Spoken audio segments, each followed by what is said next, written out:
चाय नीचे गिर गई, आपके कपड़े पर, आपके आभूषण पर, आपके वस्त्र पर वो चाय नीचे गिर गई। मान लो किसी ने पूछा, कोई पूछा आपसे, और किसी ने पूछ लिया कि भाई ये करा क्या तुमने, तुम्हारे शरीर पर इतनी सारी चाय पड़ी हुई है, इतना सारा पानी पड़ा हुआ है, इतना सारा दूध पड़ा हुआ है, ये है क्या? तो आप तुरंत कहोगे उसने टल्ला मार दिया, उसने धक्का दे दिया, इसलिए ये चाय मेरे कपड़े पर झलक गई, गिर गई।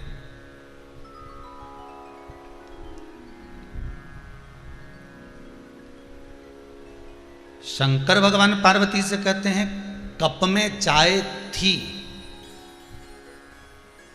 इसलिए ठोकर लगने पर, टल्ला मारने पर, धक्का देने पर वो नीचे गिर गई, झलक गई। यदि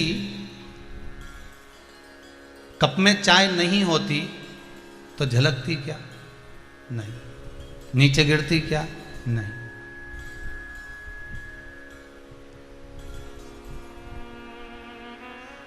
फिर वो झलकती नहीं, फिर वो नीचे नहीं गिरती। चाहे कितना भी लोग टल्ला मार कर जाएं, धक्का देकर जाएं, पर वो नीचे गिरेगी नहीं, ये पक्का। कप में चाय थी, इसलिए टल्ला मारने पर, धक्का देने पर झलक गई।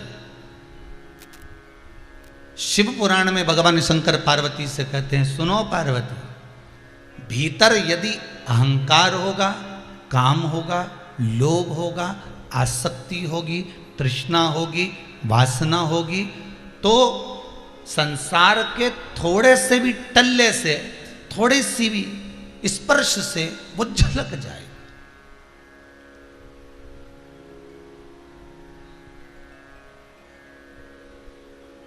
और यदि मान लो कप खाली है, यदि मान लो गिलास खाली है और उसमें कुछ है ही नहीं, तो फिर कोई कितना भी टल्ला मारे, कोई कितना भी धक्का मारे, कोई कितना भी स्पर्श कर कर जाए, कोई बाजू में से निकल कर भी चले जाए, तो वो चाय गिरेगी। उसमें है ही नहीं, पात्र में कुछ है ही नहीं, ना उसमें दूध है, ना पानी है, ना चाय है, बस उसमें चाय थी इसलिए झलकी। उसमें अहंकार था तो वो झलका, उसमें लोभ था तो वो झलका, उसमें अहंकार था, काम था, आसक्ति थी, तृष्णा थी, वासना थी, तो वो झलकी। अगर ये आसक्ति, अगर ये तृष्णा, अगर ये काम, अगर ये लोभ नहीं होता तो वो झलकता कैसे?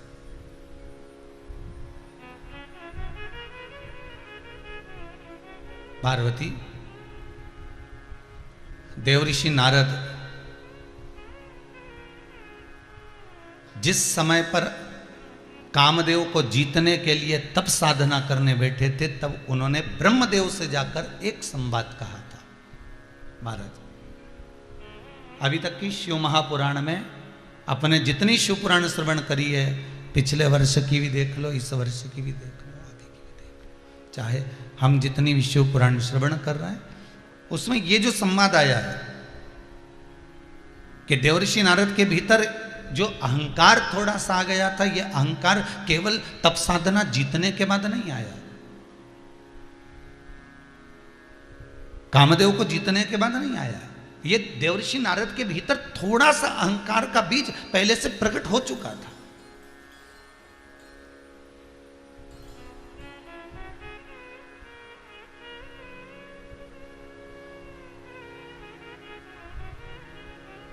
थोड़ा सा अभिमान का बीज भीतर आ चुका था।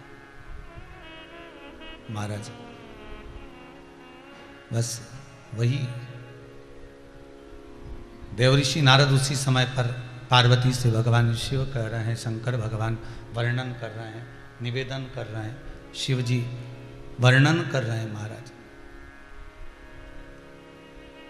और भगवान भूत अधिपति भूतेश्वर भगवान शिव जाकर पार्वती के सम्मुख में कहते हैं, पार्वती ये अहंकार का जो बीज है, अभिमान का जो फल है, अभिमान का जो बीज है, ये पहले से देवऋषि नारद के मन में आ गया था। इसलिए देवऋषि नारद सीधे ब्रह्मदेव के पास में पहुंचे और ब्रह्मा जी के पास में जाकर एक निवेदन करने के लिए, एक भाव रखकर, एक दिल, हृदय, चित्त वृत्ति से कुछ कहने के लिए पहुंचे। अब आप किसी से मिलने के लिए जाओ, मान लो आप किसी के यहाँ गए हो, आप किसी से मिलने के लिए पहुंचे हो, आप किसी के यहाँ बैठे हो और आप जाओ, उससे मिलो जुलो, सब बात करो, पर उसमें अभिमतता के संबोधन ना आए तो सुख का भान हो।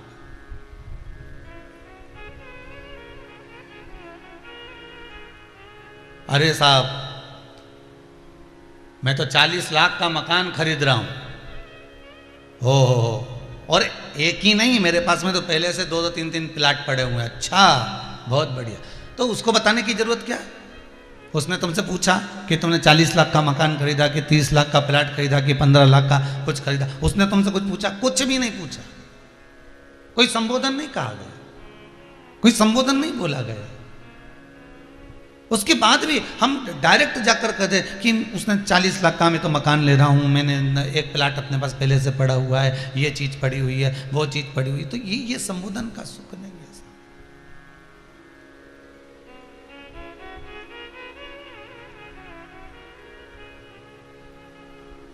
ये संबोधन का आनंद नहीं है महाराज। इसको सुख नहीं कह सकते, इसको आनंद नहीं कह सकते।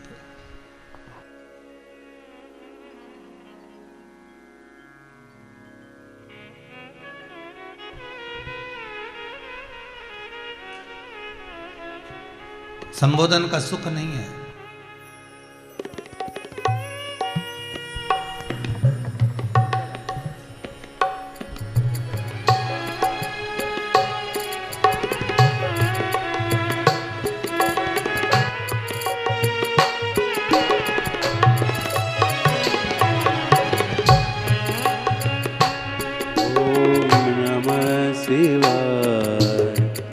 हर हर बोले नमः शिवाय, नमः शिवाय, ओम नमः शिवाय।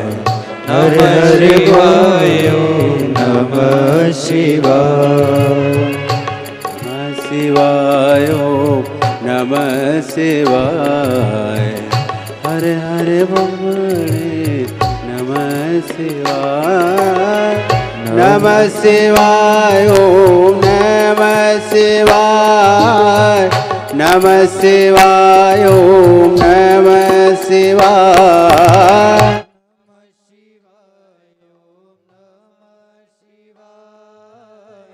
नमः शिवाय, ओम नमः शिवाय। नमः शिवाय, ओम नमः शिवाय। नमः शिवाय, ओम नमः शिवाय। नमः शिवाय, ओम नमः शिवाय। नमः शिवाय, ओम नमः शिवाय। नमः शिवाय, ओम नमः शिवाय।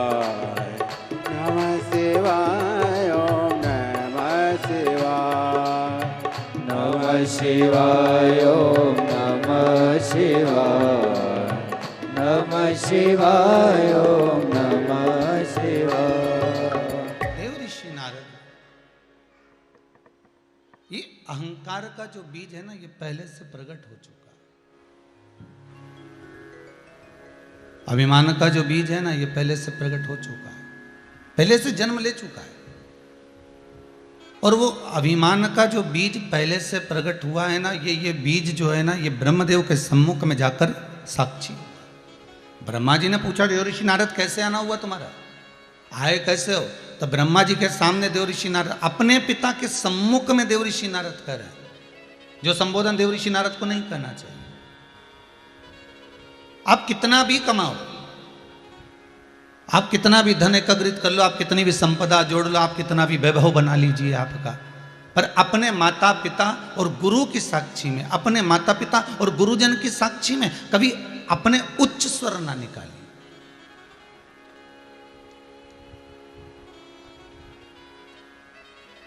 कभी ऊंचे संबोधन ना निकालिए।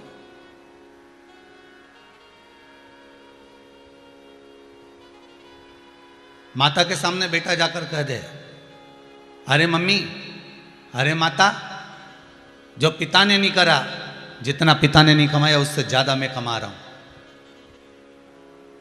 या बच्चा अपने पिता के सामने कह दे, पिताजी जो तुम नहीं कर पाए वो मैं कर कर दिखा रहा हूं।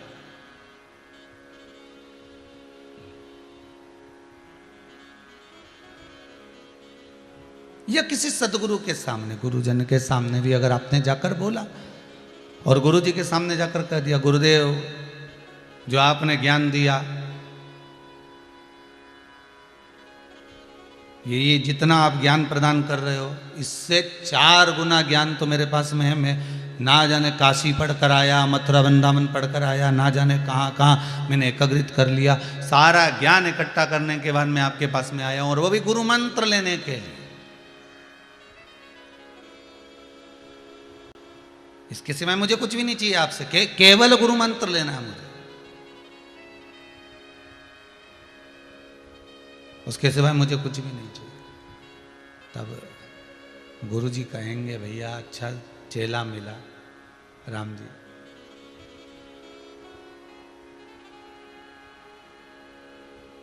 बड़ा गजब का चेला मिला। होता है एक गुरु जी का एक चेला इतना आलसी, इतना आलसी, इतना आलसी,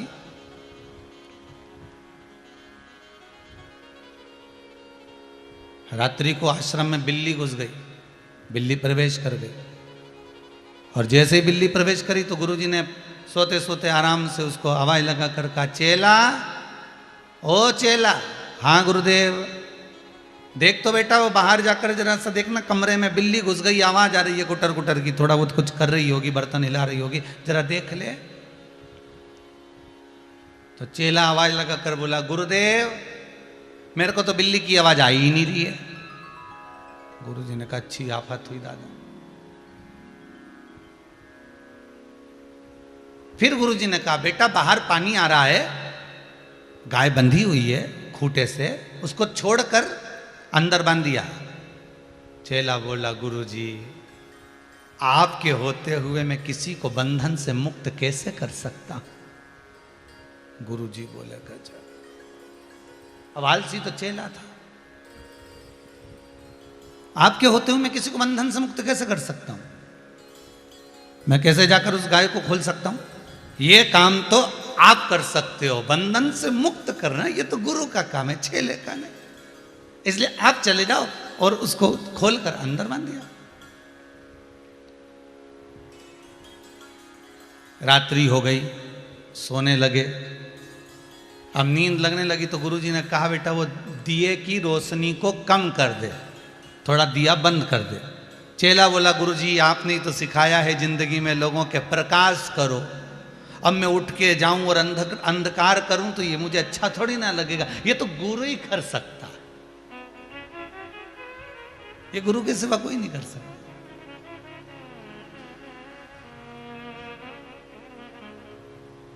अब गुरु जी के मन में आया कि बताओ कितना आलसी है, रत्ती भर का काम नहीं करे, एक रत्ती का काम नहीं करे, अब आंधे खाने का मौका। दूसरे दिन गुरु जी का एक बड़ा शिष्य आ गया, 5 किलो लड्डू लेकर आया, और 5 किलो लड्डू लेकर जैसे आया गुरु जी के चरणों में रखा,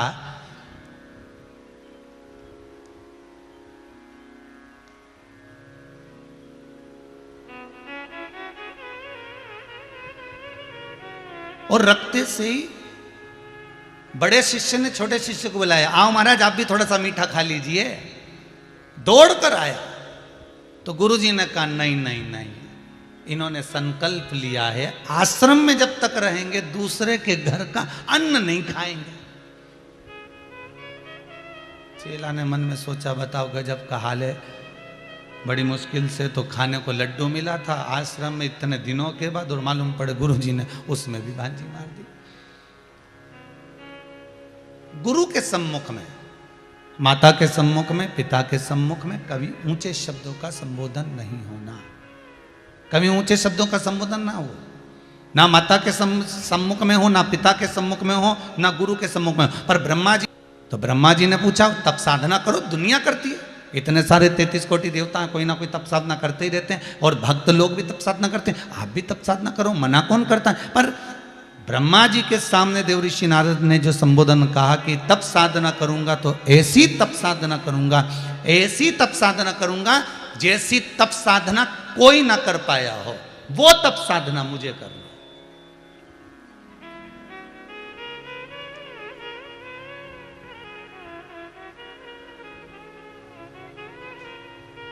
शिव महापुराण की कथा कहती है, जिस समय आपके चित्त में, आपके मन में, आपकी वृत्ति में एक बात आ जाए कि जो कोई नहीं कर पाया और किसी ने कर भी दिया तो उसका रिकॉर्ड मुझे तोड़ना है, उसका रिकॉर्ड मुझे तोड़ना है, ऐसी तप साधना मुझे करना है। शिव पुराण कहती है कि किसी को नीचा दिखाकर, किसी को छोटा दिखाकर, किसी को थोड़ा सा भी नीचा दिखाकर अगर हम किसी भजन को कर रहे हैं, किसी तप साधना को कर रहे हैं, किसी संकीर्तन को कर रहे हैं, किसी अनुमोदन को कर रहे हैं, किसी स्मरण को कर रहे हैं, तो वो हमें सुख का भान नहीं दे सकता, वो हमें आनंद की अनुभूति नहीं दे सकता।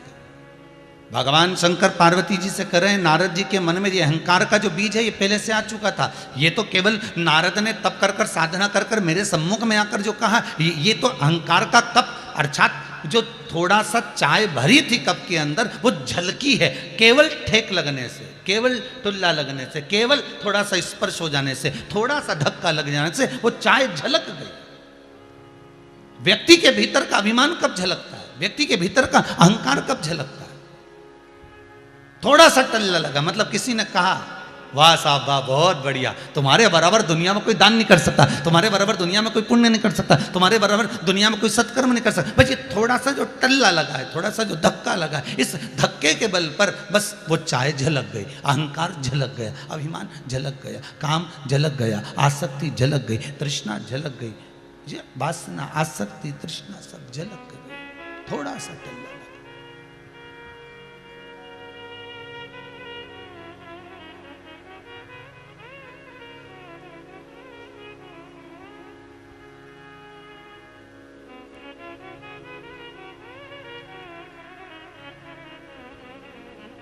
भाई पहले भी कहा, आज फिर कर दे, पहले भी कहा, आज फिर कर रहे।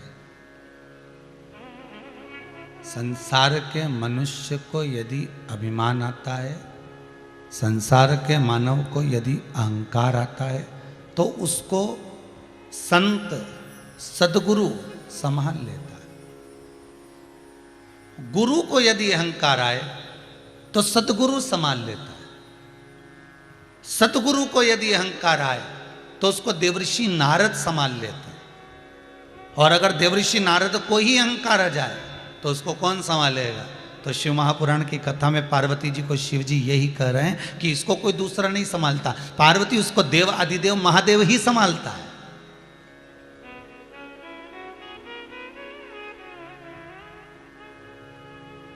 इसको कोई दूसरा संभालने वाला होगा भी नहीं।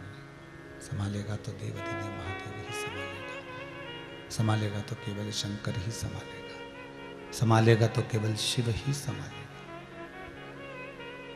क्योंकि इस मृत्यु लोक का देव अधिदेव महादेव कोई साधारण नहीं है। संसार का सबसे बड़ा अगर कोई गुरु है तो वो शंभु है, वो शंकर, वो त्रिकालदर्शी, वो कैलाशी, वो विनाशी है।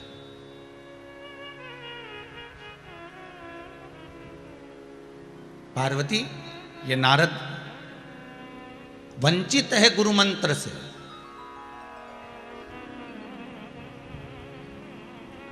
ये नारद गुरु मंत्र से वंचित है।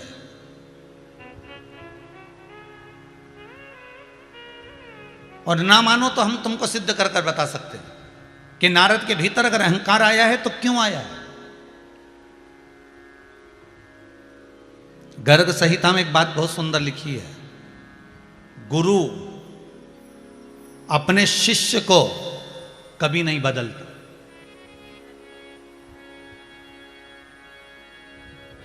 गर्ग संहिता में लिखा है, गुरु अपने चेले को, जिसको उसने गुरु मंत्र दिया है, उसको कभी नहीं बदलता, उसको कभी नहीं पलटता।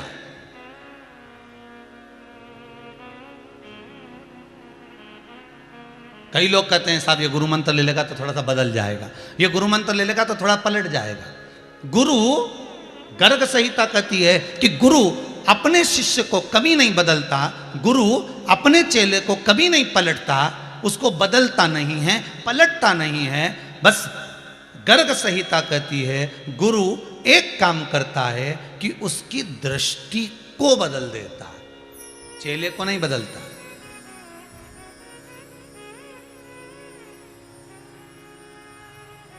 गुरु का चेला कभी नहीं बदलेगा, ना पलटेगा। क्या बदलेगा? बदलेगा तो केवल दृष्टि, केवल दृष्टि। क्या करेगा वो? शिव महापुराण की कथा कहती है उसकी दृष्टि में भगवान शिव को, भगवान राम को, भगवान कृष्ण को ऐसा विराजमान कर देता है, वो नेत्रों के भीतर परमात्मा को ऐसा विराजमान कर देता है, वो नेत्रों के भीतर भगवान को ऐसा विराजमान कर देता है कि व्यक्ति को सब कुछ श्रेष्ठतम ही दिखने लगता है।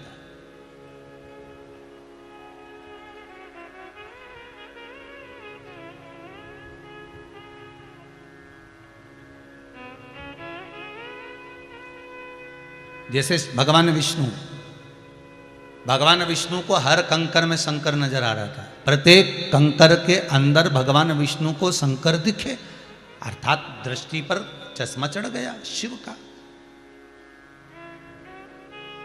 कई ऐसे होते हैं जिनको केवल राम का दर्शन होता है, कई ऐसे होते हैं जिनको कृष्ण का दर्शन होता है, कई ऐसे होते हैं जिनको भवानी का दर्शन होता है, कई ऐसे होते हैं जिनको दत्त का दर्शन होता है, कई ऐसे होते हैं जिनको गुरु का दर्शन होता है। कंकर में शंकर अगर है, कंकर में अगर शंकर नजर आ रहा है, कंकर में अगर शंकर दिख रहा है, तो उसका कारण है कि आपकी दृष्टि में शंकर है।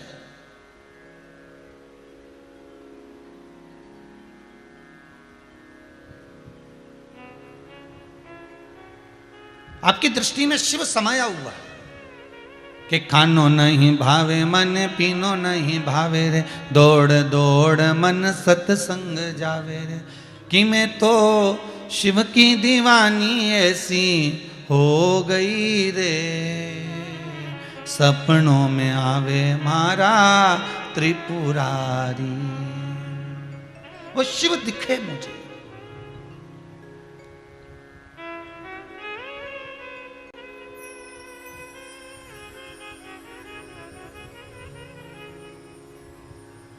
आपकी दृष्टि पर वो गुरु कभी तुम्हें नहीं बदलेगा, गुरु कभी तुम्हें नहीं पलटेगा। गुरु केवल बदलेगा तो तुम्हारी दृष्टि बदलेगा, गुरु बदलेगा तो तुम्हारी सोच बदलेगा, गुरु बदलेगा तो तुम्हारे विचार बदलेगा। और जिस समय पर तुम्हारी दृष्टि बदल गई, जिस समय पर तुम्हारी सोच बदल गई, जिस समय पर तुम्हारी चित्त वृत्ति बदल गई, बस उस समय पर गुरु समझ जाएगा कि अब ये बदल जाएगा, अब कुछ नहीं बदलना, अब इसको खुद को बदलना।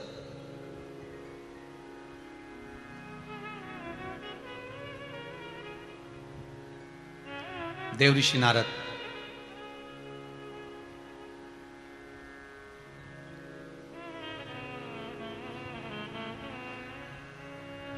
थोड़ा सा अहंकार था देव ऋषि नारद के भीतर, वो अहंकार प्रकट हो गया।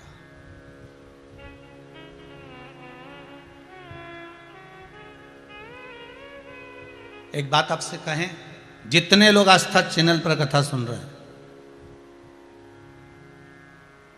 जितने फेसबुक और यूट्यूब पर कथा सुन रहे हो, बड़े बड़े ध्यान से सुनना और एक जवाब जरूर देना। पानी में गिरने से व्यक्ति की मृत्यु होती है क्या? जम के बोलो जरा। जितने लोग आस्था चैनल पर कथा सुन रहे हो, फेसबुक यूट्यूब पर श्रवण कर रहे हो, दिल से बोलना, पानी में गिरने से व्यक्ति की मृत्यु होती है क्या? नहीं। पानी में गिरने से व्यक्ति की मृत्यु नहीं होती। व्यक्ति की मृत्यु कब होती है? जब उसको तैरना नहीं आता।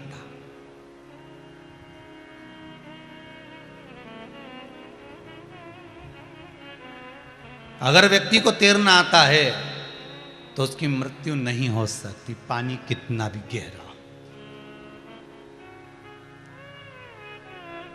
उसी तरह समस्या बहुत बड़ी होती है, दुख बहुत बड़ा होता है, बहुत बड़ा। दुख बहुत बड़ा है, समस्या बहुत बड़ी है, कष्ट बहुत बड़ा है। पर यदि आपको उस समस्या से निपटना आता है, जैसे पानी में गिरने से मृत्यु नहीं होती, मृत्यु कब होती है? जब आपको तैरना नहीं आता तो फिर मरोगे।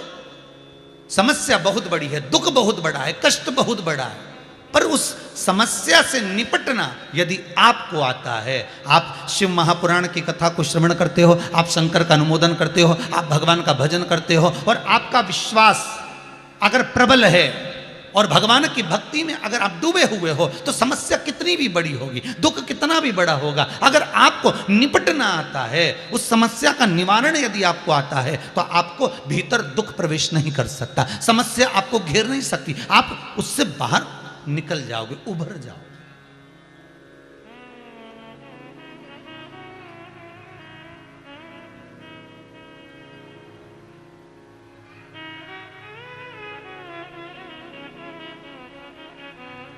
इस कुबेरेश्वर धाम में जितने भी लोग आते हैं, कोई राजस्थान, कोई यूपी, कोई दिल्ली, कोई ना जाने कहाँ कहाँ से लोग आते रहते हैं, मिलते हैं, जुलते हैं, बात करते हैं, तो उनसे जब चर्चा होती है तो वो बताते हैं कि हम आए थे और हमारे साथ में ये हुआ, हमने ऐसा किया, हमको ये हुआ। अर्थात आपका विश्वास नहीं डिगा है, मतलब आप शंकर का अनुमोदन कर रहे हो, शिव का स्मरण कर रहे हो, शंकर का भजन कर रहे हो, शिव भक्ति में आप डूबे हुए हो, शंकर के अनुमोदन में लगे हुए हो, किसी भी रूप में। जैसे भगवान विष्णु कहते हैं कि हर कंकर में शंकर है, इसलिए भगवान विष्णु को सांप बनना पड़ा और शंकर जी के गले में आना पड़ा। शिव जी के गले में जो एक सांप नजर आता है वो भगवान विष्णु है, शंकर जी के गले में एक सांप और शरीर पर 5 सांप, कुल मिला के तो 6 सांप तो शंकर जी के शरीर पर रहते हैं, 5 भगवान शिव की लड़कियां और एक गले में जो सर्प पड़ा है वो भगवान विष्णु।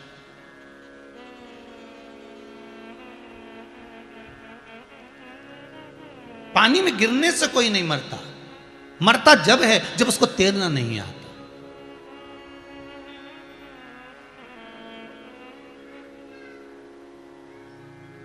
समस्या बड़ी नहीं होती, समस्या बड़ी जब नजर आती है जब उसका निवारण नहीं आता।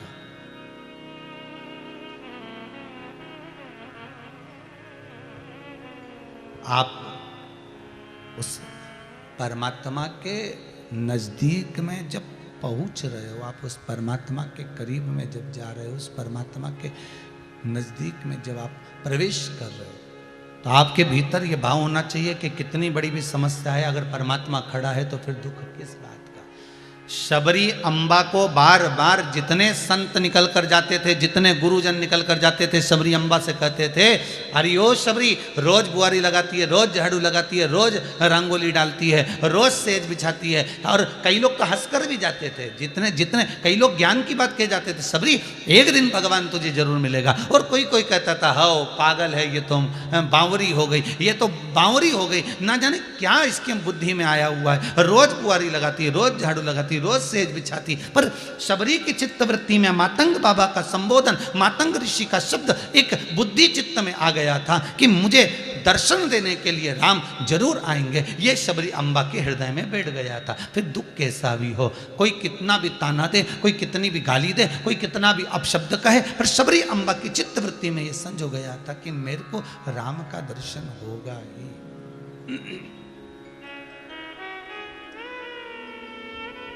मुझे राम का दर्शन जरूर होगा, मुझे राम जरूर मिलेंगे।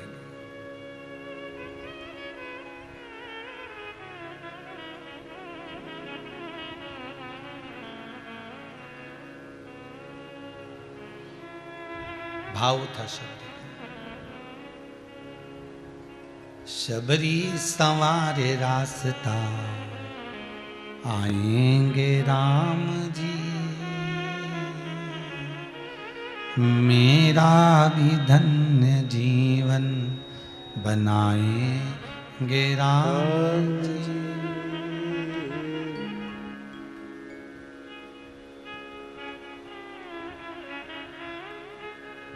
हाथों से अपने शबरी अपने हाथ से रास्ता बुआरती है, कोई चरण में कांटा ना लगे उनके, क्योंकि जिस परमात्मा का दर्शन करने के लिए मैं बरसों से लगी हूं, अगर वो मेरे दरवाजे पर आए और उनको कष्ट हो तो ये आनंद क्या।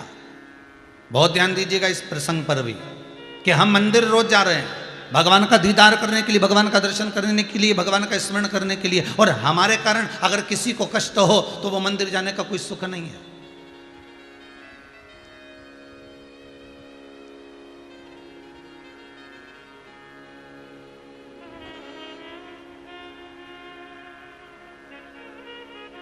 एक व्यक्ति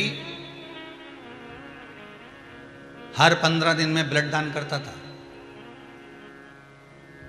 हर 15 दिन में खून देकर आता था दान में। कई लोग उसको फोन लगाकर बुलाते थे, साहब वो ब्लड की जरूरत है, दान दे दोगे क्या? हो, आ रहा हूं, अब भी आ रहा हूं, अब भी आया।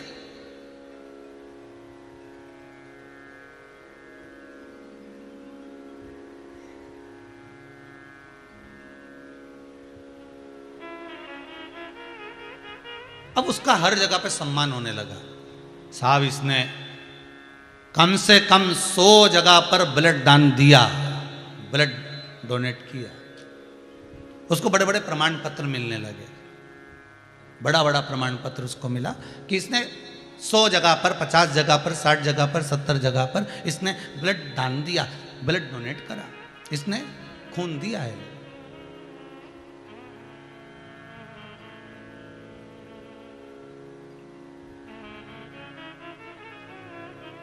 वो खून देता तो था,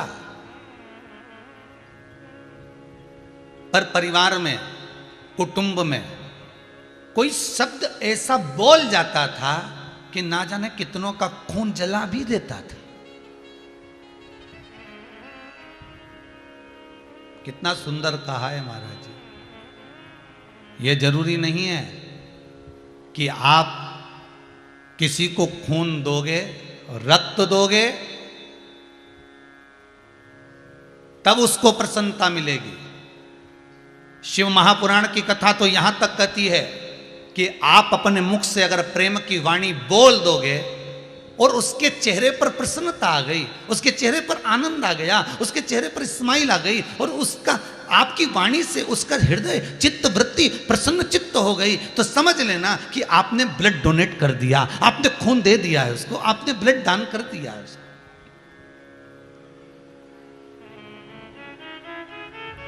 अगर प्रेम का संबोधन उसके लिए कहा गया है, प्रेम का संबोधन बोला गया, अच्छी वाणी बोली गई, अच्छे शब्द बोले गए, अच्छे संबोधन कहे गए, तो समझ लो कि उसको आपने ब्लड दे दिया है।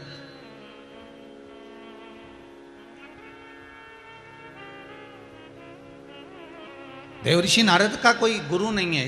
इसी कारण से इसके भीतर अभिमान समाया हुआ है। अगर गुरु होता तो अभिमान नहीं होता।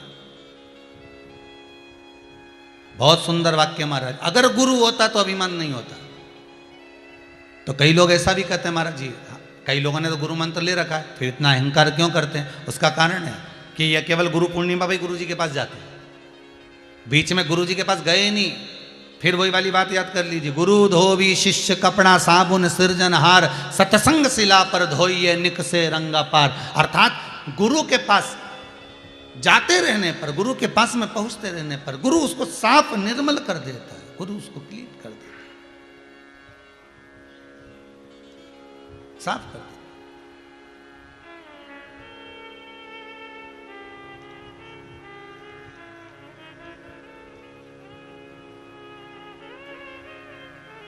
वो तो जाए और नमन करे महाराज, जाकर नमन करे, अपने हृदय चित्त की बात गुरु के सम्मुख में कह दे। फिर निवेदन करूंगा जो पहले का आज फिर कह रहा हूं, माता पिता और गुरु के सामने अपने दिल की बात कह दो, जो कुछ कहना कह दो।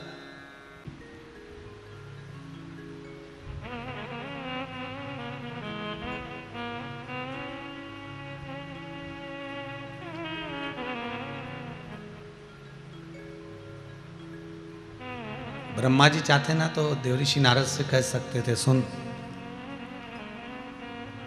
सबसे पहले जा और गुरु मंत्र लेकर आ, क्योंकि गुरु मंत्र ले लेगा ना तो थोड़ा सा अहंकार तेरा कम हो जाएगा। ब्रह्मा जी ने नहीं कहा,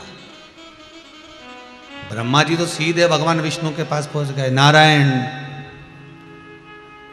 प्रभु, भगवान विष्णु बोले क्या बात है ब्रह्मदेव, कैसे आना हुआ, क्यों आए हो, कैसे आना हुआ है आपका, किस कारण से आए हो? तब प्रभु बात इतनी सी है कि मुझे मेरे पुत्र का अहंकार नीचे गिराना है।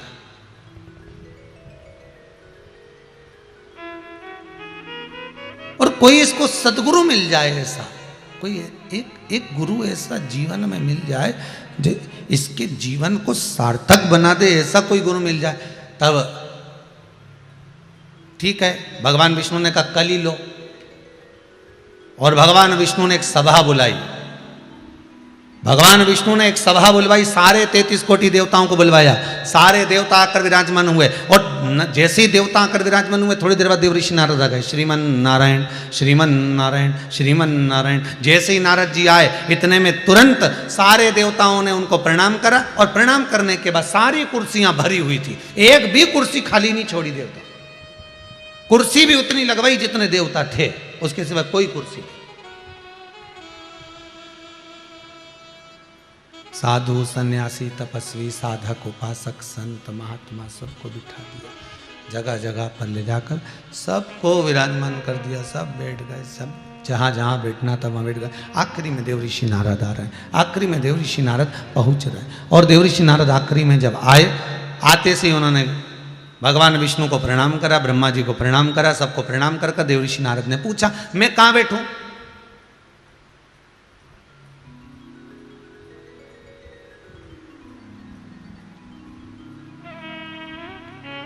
आज्ञा करो मैं कहां बैठूं? कोई नहीं बोला, क्योंकि देवऋषि नारद से आफत कौन बोल ले? कोई नहीं बोला कहां बैठो। इतने में ब्रह्मा जी ने कह दिया नारद तुम बहुत लेट आए हो, इसलिए काम करो, सामने जमीन पर आसन बिछाओ और बैठ जाओ। सारे लोग सिंहासन पर, सारे लोग कुर्सियों पर बैठे थे, और देवऋषि नारद को जमीन पर बिठा दिया। एक आसन बिछाकर देवऋषि नारद उस जमीन पर बैठ गए। एक आसन को लगाया और देवऋषि नारद उस जमीन पर विराजमान हो गए। बस आसन लगाया और बैठ गए।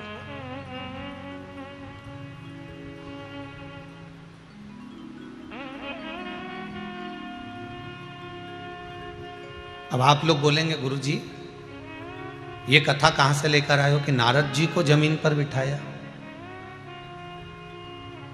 नारद पंचतंत्र में से ये कथा निकाली है, ठीक है। जिसको अगर पढ़ना हो तो वो पढ़ सकते हो, नहीं तो आप लोग कहो कि ये संवाद कहां से मिल गए कि देवऋषि नारद तो हमेशा आते थे तो उनको ऊंचे सिंहासन पर बिठाते थे, पर नारद को जमीन पर बिठाया, ये संवाद कहां से? तो नारद पंचतंत्र से कथा निकाली है, जमीन पर बिठा दिया।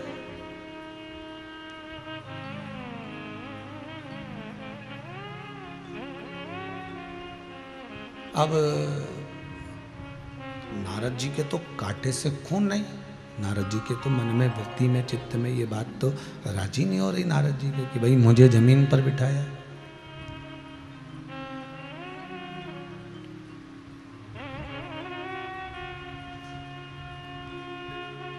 मौन होकर नारद जी महाराज बैठे, सबका आपस में बातचीत चालू हुई, सब आपस में चर्चा कर रहे हैं, बात कर रहे हैं, चित्त कर रहे हैं, पर देवऋषि नारद मौन होकर बैठे हुए, बिल्कुल मौन, एकदम मौन हो गए।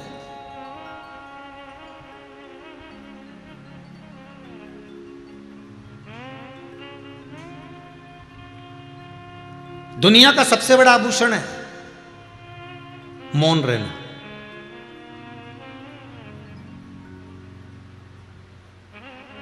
बुढ़ापे में क्या तुम्हारे पास होगा कि तुम्हारे बहू बेटा तुम्हें पूछेंगे?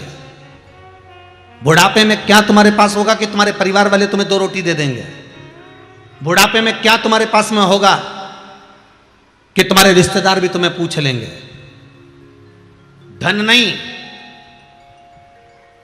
पैसा नहीं, दौलत और प्रॉपर्टी नहीं। आज के बहू और बेटा, आज के बेटी और दामाद, आज के पोता पोती, आज के रिश्तेदार तुम्हारे धन से मतलब नहीं रखते, क्योंकि उनको मालूम है ये कौन सा तू हमको देके जाएगा, कौन सी संपदा हमें दे जाएगा। और बेटे और बहू को भी मतलब नहीं, वो सोचते हैं कि जिंदगी छोटी सी तो है, कब कौन को जाना पड़ जाए, क्या भरोसा। अगर हम सोचे कि जायदाद के चक्कर में इनकी बातें सुनते तो धन मूल नहीं है। आज के जमाने में लोग धन की महत्वता नहीं जानते।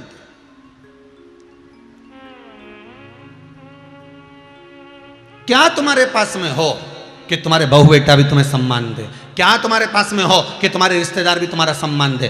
क्या तुम्हारे पास में हो कि तुम्हारे कुटुंब वाले, मोहल्ले वाले, परिवार वाले, समाज वाले तुम्हारा सम्मान करें? क्या होना चाहिए? तो बुढ़ापे का परम आभूषण है मौन रहना।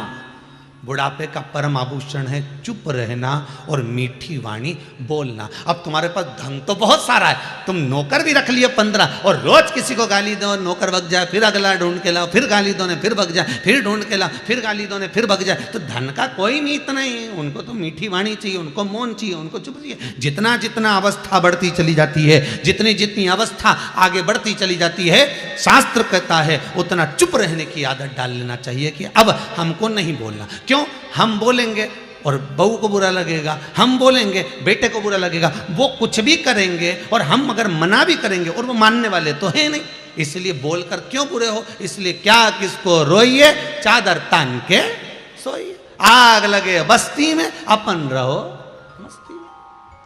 क्या करना अपन को बोलकर? ठीक है, बहुत बढ़िया बेटा। अच्छा, कई कई लोग कहते भी, माताओं के मन में कभी कभी आ ही जाता है, हमने बड़ी मुश्किल से जोड़ जोड़ के इकट्ठा करा, कल की आई सब चूना लगाए जा रही है। हमने बड़ी मुश्किल से जोड़ जोड़ के रखा, कल की आई सब बर्बाद करती जा रही। कई लोगों के मन में ये भाव आता है। अच्छा, ईमानदारी से बोलो रिजी जी हो, तुम्हारे मन में आज तो ये आ गया कि कल की आई सब बेकार करे जा रही, फेंके जा रही, सब्जी इतनी सारी बना रही, रोटी इतनी सारी बना रही, सब फेंके जा रही, सब फेंके जा रही, और तुम बोले जा रही और वो सुने जा रही और तुम्हारी बात को मानने नहीं कर रही, तो फिर क्यों बोलो? तुम भी एक काम करो ना, 2-4 रोटी जरा ज्यादा बनाओ, गाय को देकर आ जाओ। जब और बहू कब तक छोड़ती है? जब तक सास जोड़ती है। जिस दिन सास ने छोड़ना चालू करा, उस दिन बहू ने जोड़ना चालू करा। फिर बहू को लगेगा मेरा पति कमा कमा के मर जा रहा और डुकरिया लुटाए जा रही, तब बहू को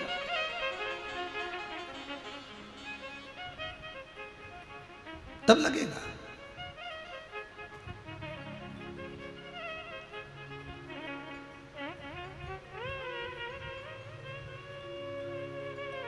महाराज, मौन सबसे बड़ा आभूषण। चुप रहिए। जिस समय पर क्रोध आए थोड़ी देर शांत हो जाओ, चुप हो जाओ।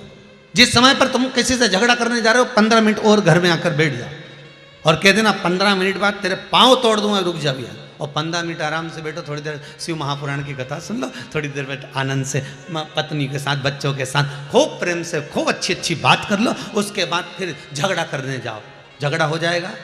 अरे बोलो तो सही, लड़ाई होगी नहीं, क्योंकि मन चेंज हो गया, बदल गया। बस 15 मिनट। और क्या आना उसको, 15 मिनट रुक तू, अभी आया मैं अपनी पत्नी से बात करके, और जा अंदर। और अंदर जाके उसके बाद में बैठ, जरा पापड़ सेक के रोटी खाना है, और रोटी वोटी खा के वो पूछे जल्दी में, कह 15 मिनट बाद उसकी टांग तोड़ के आना है मुझे, बस तू रोटी ला मारो को। और पत्नी भी पति से अच्छी अच्छी बात कर ले, रिश्तेदार आपस में अच्छी अच्छी बात कर ले, पूरे मोहल्ले के लोग बहुत प्रेम की बात कर ले। इतनी देर में फिर झगड़ा करने जा, और वो कह अब तोड़ टांग, तो नहीं तोड़ू, जा नहीं तोड़ना। मैं कहा को टांग तोड़ दी, समय आएगा सब टूट जाएगी, मेरे को क्या करना तोड़ के। विचार चेंज। 10 मिनट का क्रोध आता है, 5 मिनट का क्रोध आता है, 2 मिनट का क्रोध आता है, कुछ देर का क्रोध आता है, ऐसा क्रोध आता है कि सब करा की धरा रह जाता है, सब करा की धरा।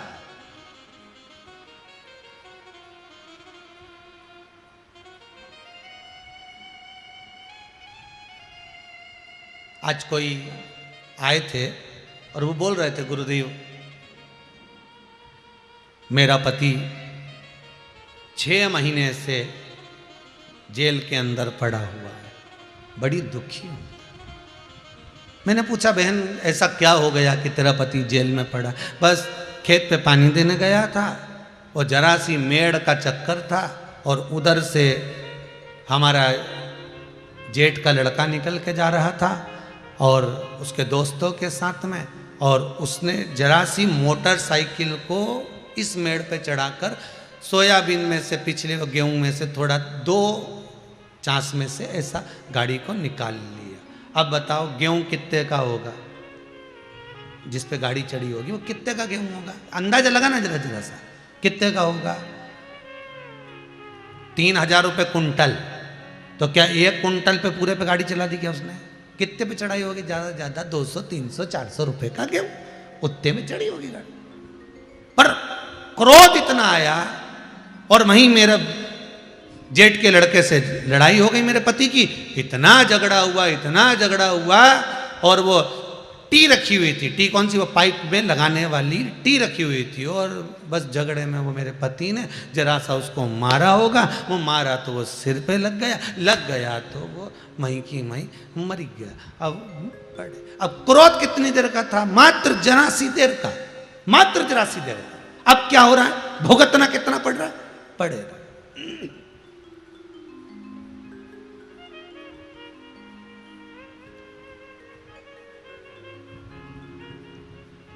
किसी को चाकू मारा, कितनी देर लगी?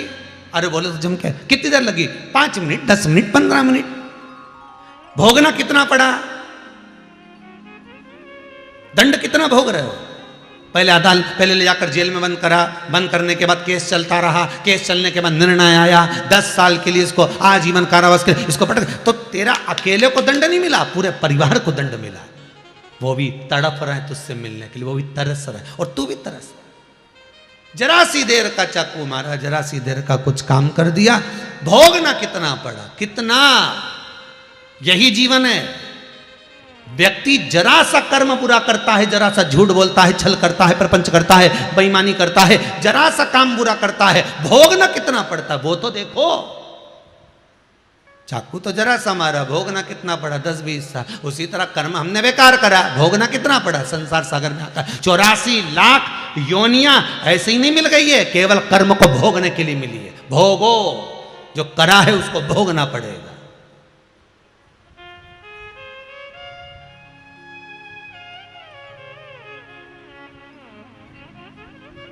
थोड़ी सी देर का क्रोध है महाराज, आ गया, जरा सी देर का क्रोध आ गया। अंदर चले जाओ, घर के अंदर, बिल्कुल घर के अंदर, कमरे में थोड़ी देर बैठकर शिव महापुराण की कथा सुन लो, मोबाइल पर देख लो, फेसबुक यूट्यूब पर सुन लो, आस्था चैनल पर सुन लो। इतने में भी नहीं मन माने तो फिर थोड़ा सा पत्नी बच्चों के बीच में बैठकर थोड़ी सी बातचीत कर लो। 10 मिनट के लिए टाल दिया जाए विवाद को, क्रोध को 15 मिनट के लिए टाल दिया जाए, 15 मिनट के लिए छोड़ दिया, फिर देखेंगे अपन बात। पर नहीं छोड़ता सा, इतना आग बबूला हो गया, इतना हो गया, सब नष्ट कर दिया, सब कर।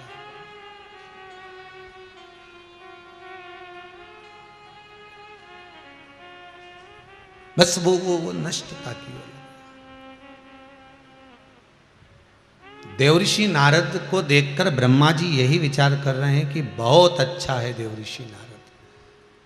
नारद पुराण में 22,000 श्लोक है। कितने श्लोक हैं? 22,000 श्लोक। शिव पुराण कहती है कि देवऋषि नारद का जब तक गुरु नहीं था तब तक देवऋषि नारद अभिमान में थोड़े से आ गए थे, पर जिस समय देवऋषि नारद को कोई सदगुरु मिल गया तब देवऋषि नारद की चित्त वृत्ति बुद्धि भगवान में ऐसी लग गई थी कि देवऋषि नारद को कुछ सुहाता ही नहीं था, कुछ नहीं सुहा। भटक रहा है देवऋषि नारद, घूम रहा है। बिठा दिया, नारद पंचामृत कहती है, पंचतंत्र कहती है, बिठाया जमीन पर। सारे देवता ऊपर बैठे तो नारद जी आसन लगाकर जमीन पर बैठे थे। कितनी विचित्र बात है, कितना विचित्र दृश्य होगा, कभी सोचिएगा। कितना विचित्र दृश्य होगा, सब सिंहासन पर, सब कुर्सी पर। अरे वो भी जाने दो, तुम तो और सरल भाषा में देख लो। तुम्हारे परिवार में तुम्हारे रिश्तेदारों क्या शादी हो रही है, सबके लिए सोफा सेट लगा है, सबके लिए कुर्सी लगी है, और तुम आए, सारी कुर्सियां भरी हुई थी, तुम कहाँ बैठोगे? किसी से पूछा, ए मासी जी, मामा जी, मैं कहाँ बैठूं? और मामा जी बोलते काम कर, ये बाजू में थोड़ा सा सरका के और यहाँ कुर्सी के नीचे आराम से तू यहाँ बैठ जा। अब जिसको तुमने बिठाया उसको गुस्सा आया कि नहीं आया बताओ? खुद तो सोफा पे, खुद तो कुर्सी पर, खुद तो बढ़िया चकाचक पलंग पर बैठा, और हमको कहाँ बिठा रहा है? नीचे। ठीक है, अब उसके मन में आ तो गई ये बात, अब उसने संजो के भी रख ली। अब उसके यहाँ कोई कार्यक्रम हुआ और वो कुर्सी पे बैठी थी, और इतने में मामा जी आ गए, और मामा जी बोले भांजी से अब मैं कहाँ बैठूं? तो भांजी बोले थोड़ा सा सरका बैठ जा नीचे।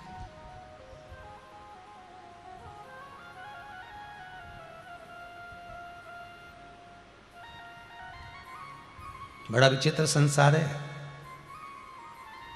जो बोगे वही काटोगे, जो दोगे वही पाओगे। मीठी वाणी दोगे तो मीठा मिलेगा, तीखी वाणी दोगे तो तीखा मिलेगा, अच्छा बोलोगे तो अच्छा मिलेगा। जैसी आप सामने वाले को दे रहे हो वैसा की वैसे ही आपको प्राप्त होना, वैसा की वैसे। नारद जी बैठ गए आसन लगाकर, पर नारद के मन में यह खलबली मची हुई है कि मुझे जमीन पर आखिर आसन लगाकर क्यों बिठाया? जब ये सब सिंहासन पर बैठे हैं तो मेरे लिए आसन क्यों लगाया गया? मेरे लिए आसन क्यों रखा गया? महाराज किस लिए?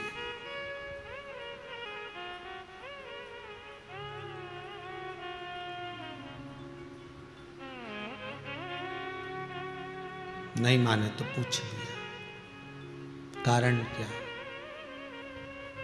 जमीन पर बिठाने का कारण क्या है? तो ब्रह्मा जी ने तब कहा देवऋषि नारद से, नारद तुम मेरे पुत्र हो, और आज आप मेरे पुत्र मुझसे पूछ रहे हो तो मैं सत्यता का भाव बताना चाहता हूं कि तुम्हें जमीन पर बिठाने का कारण केवल इतना सा है कि तुम्हारा कोई गुरु नहीं है, तुम नुगरे हो।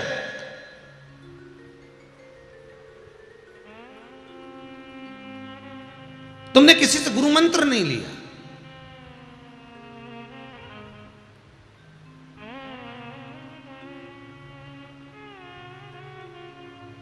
देवऋषि नारद बोले, मेरा नाम जानते हैं ना पिताजी आप? ब्रह्मा जी बोले हाँ जानता हूं। क्या नाम है मेरा? ब्रह्मा जी ने कहा तुम्हारा नाम नारद है। देवऋषि नारद बोले केवल नारद नहीं, केवल नारद नहीं, देवऋषि नारद।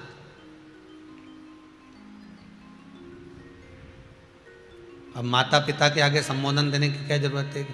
केवल मुझे एक नाम से मत बोलो कि मेरा नाम आकाश है, या मेरा नाम आलोक है, या मेरा नाम अभिषेक है, या मेरा नाम विमलेश है, या मेरा नाम ये है। इसके आगे मेरा संबोधन लगाओ डॉक्टर। डॉक्टर कहो डॉक्टर, क्योंकि मैं डॉक्टर हूं।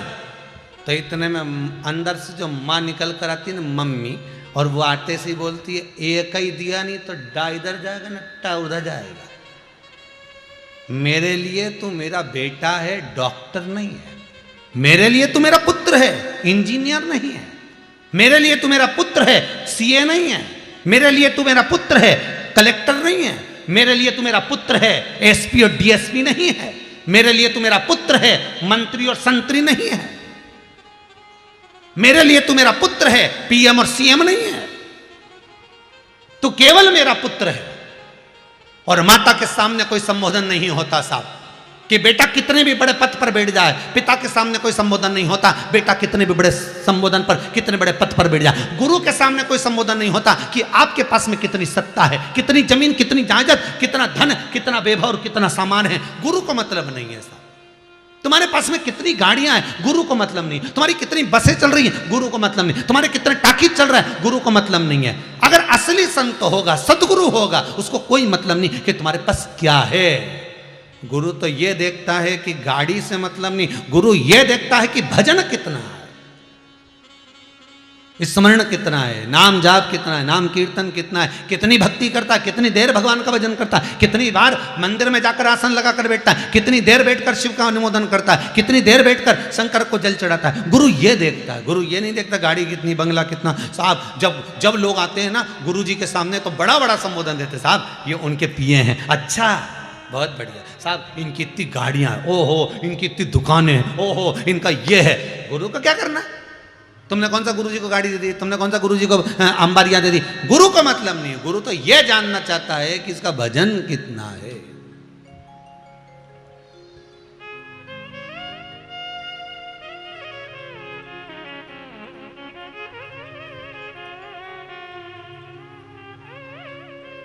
उसको मतलब ही नहीं कोई चीज। वो अपनी भक्ति में, अपनी चित्तवृत्ति में, अपने आनंद में बस सदा तत्परता में डूबा ही रहता है। उसको मतलब नहीं तुमसे। बस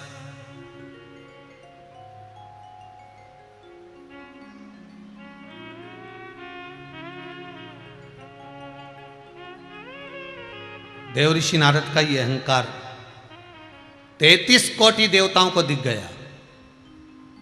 नारद पंचतंत्र कर रहा। और एक बात बहुत ध्यान दीजिएगा महाराज, कितना सुंदर संवाद है कि देव ऋषि नारद को जब गुरु मिल गए थे और मिलने के बाद में देव ऋषि नारद ने जो ज्ञान प्राप्त करा था, तो उसकी नारद जी महाराज की जो ज्योतिषी गुरु के पास में जो चालू हुई। भारत की भूमि के जितने ज्योतिष शास्त्री हैं, भारत की भूमि के जितने ज्योतिषी करने वाले हैं, ये इन सबके लिए नारद गुरु है। क्योंकि नारद के बराबर कोई नहीं हो सकता। सबसे बड़ा ज्योतिष शास्त्र नारद जी महाराज से ही प्राप्त हुआ है। सबसे बड़ा ज्योतिष शास्त्र 22,000 श्लोक नारद पुराण में हैं, जिसमें से महाराज लगभग 2700 श्लोक ज्योतिष शास्त्र के देवऋषि नारद ने प्रकट करवाए।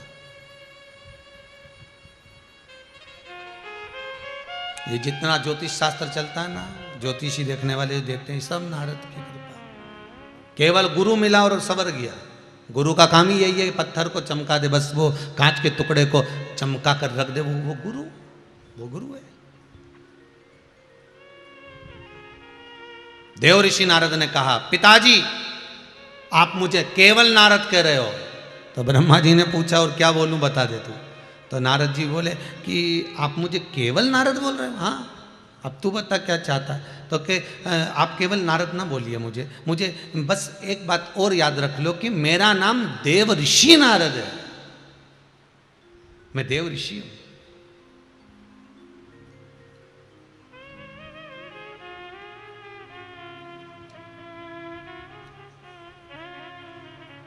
केवल देव ऋषि। और जितने यहां पर बैठे हैं 33 कोटि देवता, ये मेरा सम्मान करते हैं, आदर करते हैं, देव ऋषि नारद के कर पुकारते हैं। भगवान ब्रह्मा जी के मन में आ गया, बस दिक्कत तो यही है ना, दिक्कत तो यही है। जो अहंकार अगर एक बार आ गया तो टूटने में बहुत समय लगता है महाराज, बहुत समय लगता है। अहंकार को तोड़ने में बहुत समय लगता है।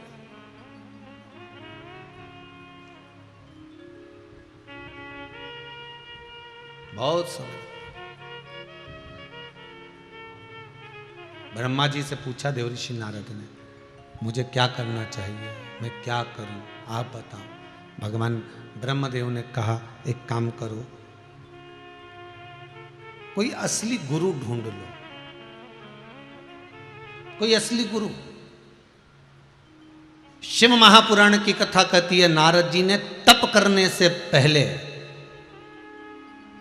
अभी तक जितनी लॉकडाउन में कथा श्रवण करी है उसमें अपन ने केवल एक संवाद सुना था कि नारद जी ने तप करा, कामदेव को जीता, शंकर जी के पास गए, रुद्राक्ष की माला मिली, वो फेंक दी, नंदी ने उठाई, नारद जी विष्णु भगवान के पास में गए और उनका बंदर का मुख लगा।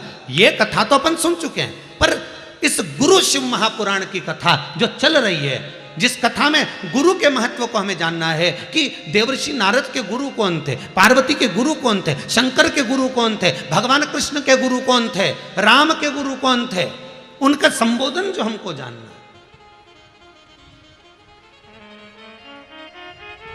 नंदी के गुरु कौन, श्री हनुमान जी के गुरु कौन, गणेश जी महाराज के गुरु कौन, कार्तिकेय के गुरु कौन, शिव जी के गले में जो सर्प पड़ा है, सर्प के गुरु कौन?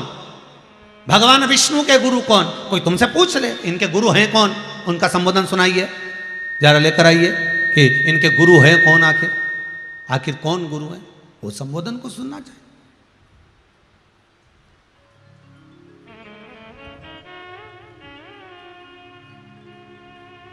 महाराज बस वही बात को ध्यान में रखा जाए, वही संबोधन को ध्यान में रखा जाए।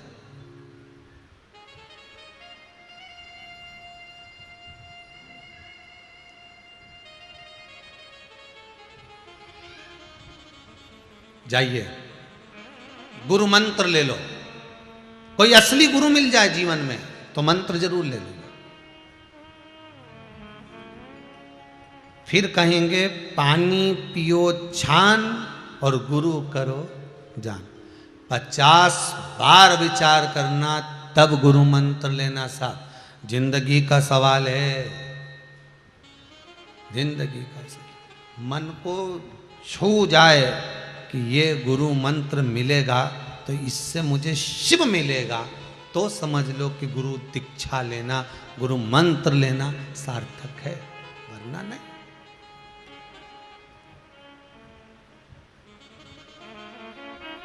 वो भी असली मिले, असली गुरु। और असली गुरु आज के जमाने में लोगों को असली घी नहीं मिले तो गुरु कहां से मिलेगा?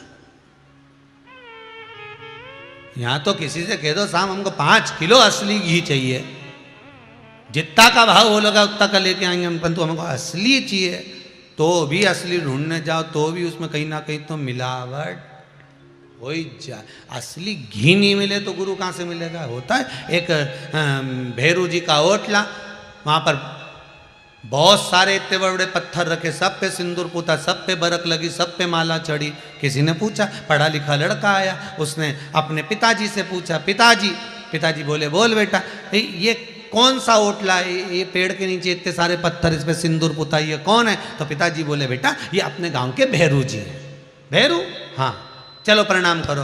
बेटे ने प्रणाम कर लिया। फिर बेटे ने प्रश्न किया, पिताजी इतने साले भैरू रखे हैं, सब पे सिंदूर पुता है, सब पे माला चढ़ी है, सब पे बरक लगी है, इसमें असली भैरू कौन सा है?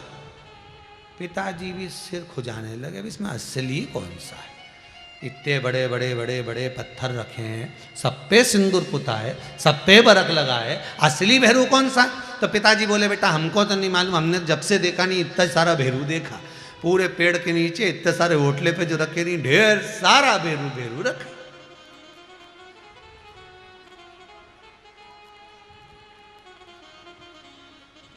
अब प्रश्न तो खड़े हो जाते हैं ना, प्रश्न तो सामने आते हैं। हाँ तेरे दादाजी को मालूम होगा, चल घर गया तो जाते सी उसने बैग रखा दादाजी के पास, दादाजी भैरू जी के ओटले पर इतने सारे भैरू रखे हैं, इसमें असली भैरू कौन सा है? दादाजी बोले बेटा हमारा जमाना में तो एक ही भैरू था, बीच में जो इतना बड़ा पत्थर दिख रहा है भाटा रखा हुआ, हाँ लोग उसी पे सिंदूर पोतते थे, उसी को माला पहनाते थे, और ये बाकी का इतना सारा पत्थर रखा, ढेर सारा भैरू इकट्ठा हो गया, ये कहाँ से आया? तो दादाजी बोले बेटा हमारा जमाने में एक ही भैरू था, लोग सिंदूर पोतने आते थे, साथ में रुमाल नेपकिन नहीं लाते थे, एक पत्थर उठाया हाथ पोछा पटक गए, दूसरा पत्थर उठाया हाथ पोछा पटक गए, तीसरा आया हाथ पोछा पटक गए। एक ही भैरू था पर उसके पास में जितने पत्थर रखे नहीं सब हाथ पोछ के धर के चले गए। अब लोगों ने सोचा कि ये ही भैरू है, तो लोग आते सिंदूर पोतने, तो जो असली बीच में उसको तो कोई पोतता ही नहीं, जितने पुता हुआ उन पड़े रहते उनको ही पोत के चले जाते, और असली धरा की धरा रह जाते, असली पड़ा की पड़ा ही रह जाते।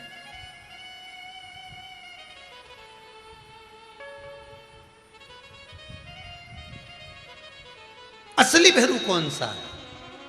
तो कहा बीच में जो है बस, बाकी के वो तो पूछा हुआ है, सब हाथ पोछ के पटक गए, उसी पे लोग सिंदूर पोत दिए। बस यही जीवन है। असली सतगुरु को पहचानना, असली गुरु को जानना बहुत कठिन है। संसार में इतने गुरु हो जाएंगे, इतने गुरु हो गए कि ढेर के भाव में मिल जाए, पर असली कैसे मिलेगा? असली ढूंढो।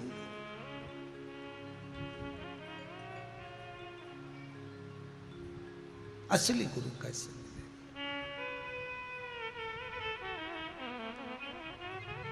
गुरु बिन ज्ञान न उपजे, गुरु बिन संशय ना मिटे, गुरु बिन भक्ति ना मिले, गुरु बिन मुक्ति ना मिले। असली गुरु को छाटा जाए, असली गुरु को प्राप्त किया जाए, तब सुख का भानपन हो सकता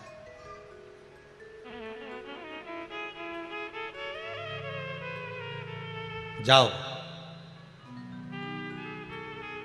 देव ऋषि नारद असली गुरु ढूंढने जा रहे हैं। कितने दिन लग गए नारद जी को, भ्रमण करते करते करते करते करते करते नारद जी वापिस आ गए। ब्रह्मा जी बैठे थे कमल के पुष्प के ऊपर। ब्रह्मा जी के पास में जाकर देव ऋषि नारद ने हाथ जोड़कर निवेदन करा, पिताजी। पिताजी बोले, नारद तू आ गया, गुरु मंत्र ले लिया तूने? नारद जी बोले, सारे जमाने के गुरुओं को देख कर आया, पर मेरे सामने सब फीके थे। कोई के भीतर कुछ था, कोई के भीतर कुछ था, इसलिए मैंने गुरु मंत्र नहीं लिया। यही तो अभिमतता है। भगवान कृष्ण ने दुर्योधन और युधिष्ठिर दोनों को भेजा। दुर्योधन जा, पूरी हस्तिनापुर में से किसी एक व्यक्ति, अच्छे व्यक्ति को ढूंढ कर लेकर आ। और युधिष्ठिर से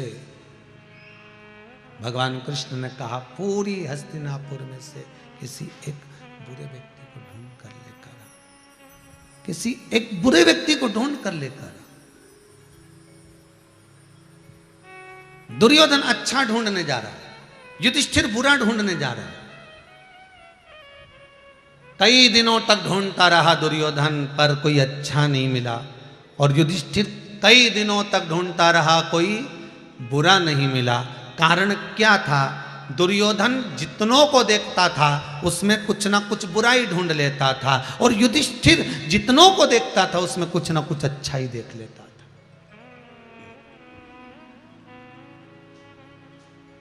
बुरा जो देखन में चला, बुरा न मिलिया कोई। फिर कौन बुरा मिला? अपने चित्तवृत्ति में अंदर झांक कर देखा, अपने भीतर उतार कर देखा, अपने से बुरा कौन होगा संसार? कौन बुरा?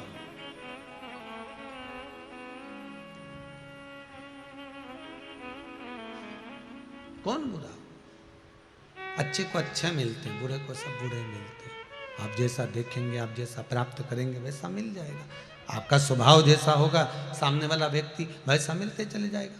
देव ऋषि नारद कहने लगे, मैं सारी दुनिया में घूम कर आया, सारी दुनिया में दौड़ कर आया, कोई मेरे को गुरु ही नहीं मिला। मैं किसको गुरु बनाऊं? मेरे को तो कोई गुरु मिलता ही नहीं है। इतने में ब्रह्मा जी ने भगवान विष्णु की साक्षी में कह दिया, एक काम कर, अगर गुरु नहीं मिलता तो एक नियम लेकर जाना। एक नियम बना कि कल मैं समुद्र के तट पर जाऊंगा, सुबह सुबह ब्रह्म मुहूर्त में जो पहला व्यक्ति मिलेगा उसी से गुरु मंत्र ले लूंगा। बस ये नियम बना लो, जा।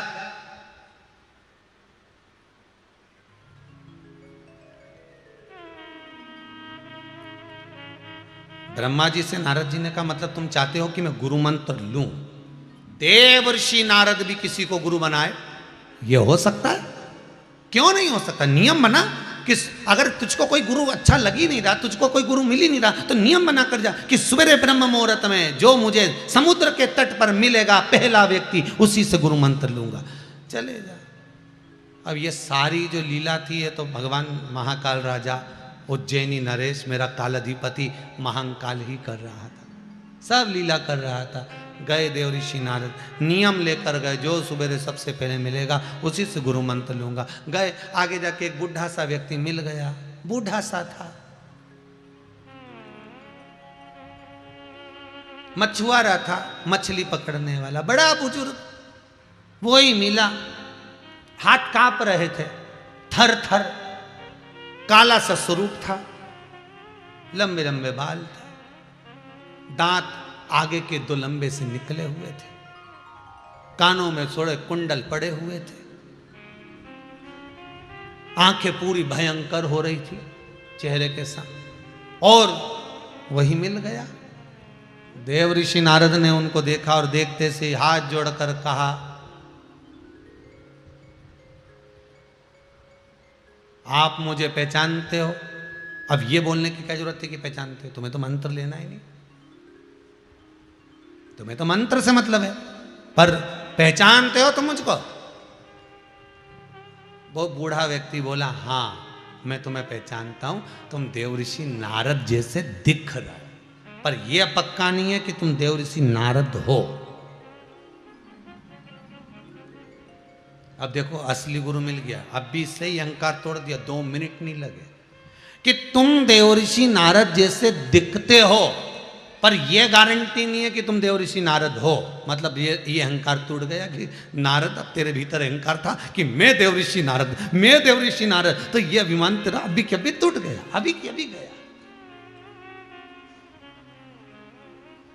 बस यही गुरु है कि गुरु ऐसी चलाओ मेरी कार, जहाँ में बैठो है श्याम सरकार। गुरु ऐसी चलाओ मेरी कार, जहाँ में बैठो है श्याम सरकार। गुरु ऐसी चलाओ मेरी कार, जहाँ में बैठो है श्याम सरकार। गुरु ऐसी चलाओ मेरी कार, जहाँ में बैठो है श्याम सरकार। आओ से आनंद से।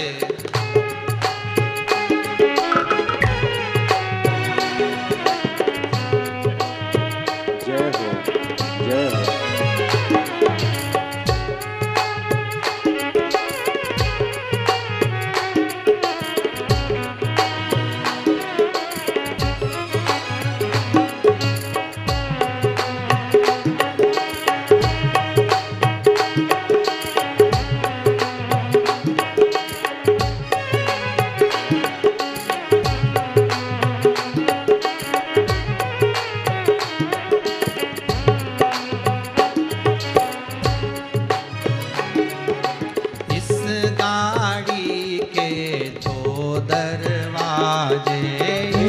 गाड़ी के 2 दरवाजे, इस गाड़ी के 2 दरवाजे, इस गाड़ी के 2 दरवाजे। अरे धर्म अधर्म के द्वार, जहाँ में बैठो है श्याम सरकार। अरे धर्म अधर्म के द्वार, में बैठो है श्याम सरकार। गुरु ऐसी चलाओ मेरी कार, जहाँ में बैठो है श्याम सरकार। गुरु ऐसी चलाओ मेरी कार, जहाँ में बैठो है श्याम सरकार। श्याम सरकार बैठो श्याम सरकार।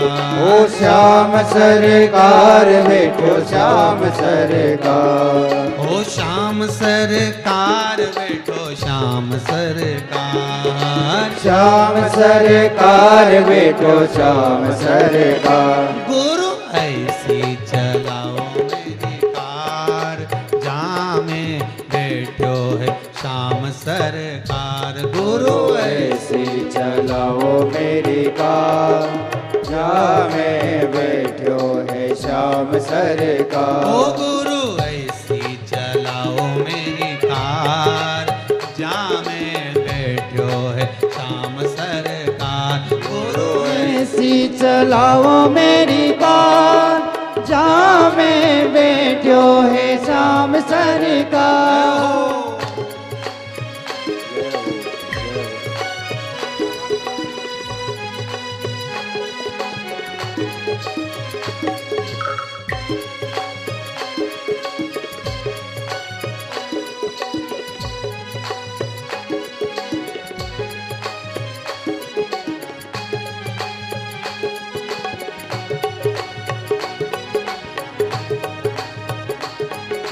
हरि बोल।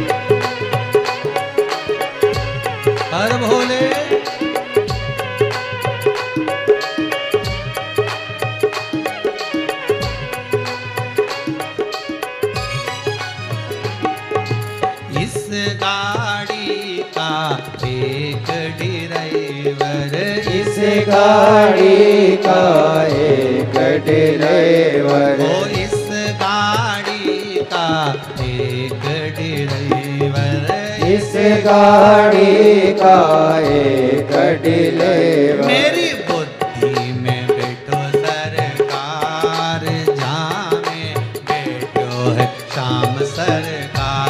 गुरु ऐसी चलाओ मेरी नार, जहाँ में बैठो है श्याम सरकार। गुरु ऐसी चलाओ मेरी नार, जहाँ में बैठो है शाम सरकार। गुरु ऐसी चलाओ मेरी कार, जहाँ में बैठो है श्याम सरकार। ओ श्याम सरकार मेरो श्याम सरकार, ओ श्याम सरकार मेरो श्याम सरकार। ओ श्याम सरकार मेरो श्याम सरकार। ओ श्याम सरकार मेरो श्याम सरकार। गुरु ऐसी चलाओ मेरी कार, जहाँ में जय हो।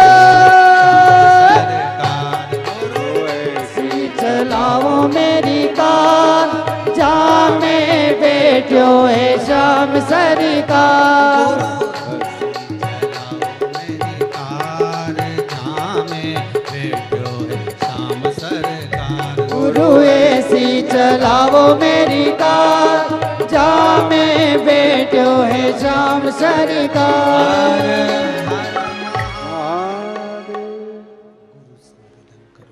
परमात्मा से निवेदन करो, बुजुर्ग के रूप में, बूढ़े के रूप में,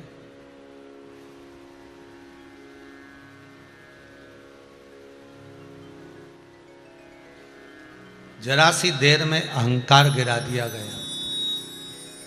देरी नहीं लगी, एक क्षण लगा और कह दिया तुम बोल रहे हो कि देवऋषि नारद, पर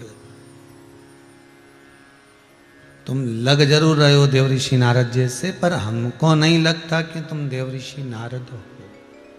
ये हम नहीं कह सकते कि तुम देवऋषि नारद हो।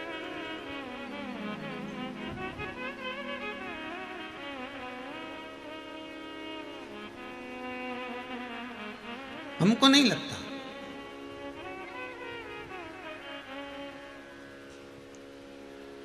क्यों आए हो यहां पर?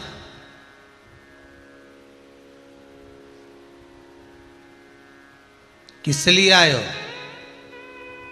आपसे गुरु मंत्र लेना है।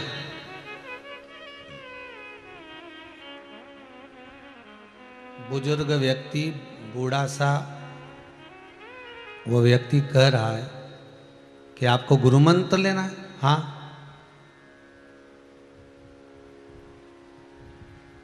पर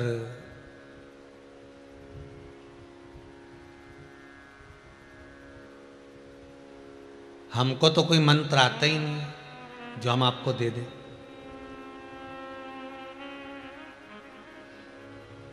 क्या दें हम आपको? देवऋषि नारद ने कहा, एक बात सुनिए बहुत अच्छे से, आप कोई साधारण चेले के गुरु नहीं बन रहे हो, देवऋषि नारद के गुरु बन रहे हो।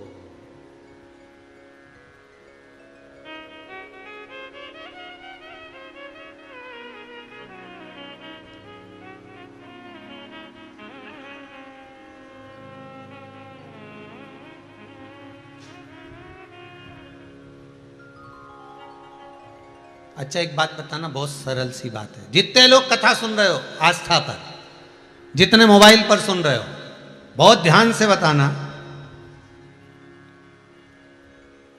गुरु के साथ में चेला चले तो चेले को गौरवान्वित होना चाहिए कि नहीं होना चाहिए कि मैं मेरे गुरु जी के साथ लगा हूं, मैं मेरे गुरु जी के चरणों में लगा हूं।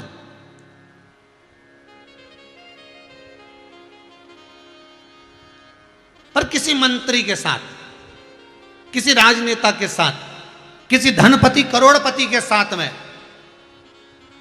जब कोई गुरु जुड़ जाए, कोई गुरु जुड़ गया और वो गुरु उस मंत्री के साथ, उस राजनेता के साथ, वो गुरु उस मंत्री के साथ, उस राजनेता के साथ में, उस धनपति के साथ चले,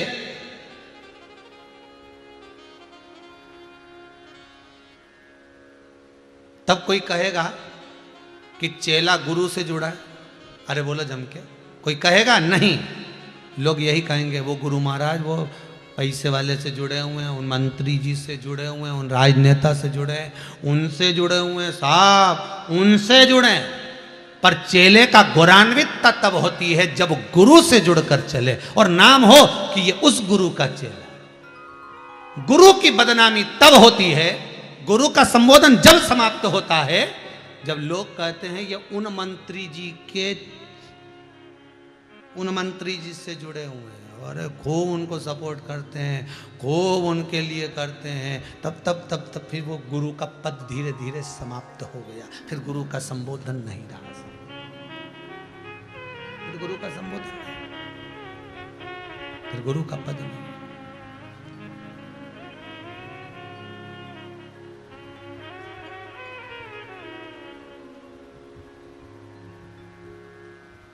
कई लोग कहते हैं साहब हम कहाँ गए थे? कुबेरेश्वर धाम गए थे। अच्छा, बहुत बढ़िया। हम इतने समय से शिव महापुराण की कथा सुन रहे हैं, हम इतने समय से श्रवण कर रहे हैं, हम इतने समय से कथा का रसस्वादन श्रवण कर रहे हैं। ओहो, हमने ये करा, हमने बहुत कुछ कर, हमें फल में, अर्थात आप शंकर से जुड़े हो, आप शिव का अनुमोदन कर रहे हो, आप शिव का स्मरण कर रहे हो, आप राम का, कृष्ण का स्मरण कर रहे हो।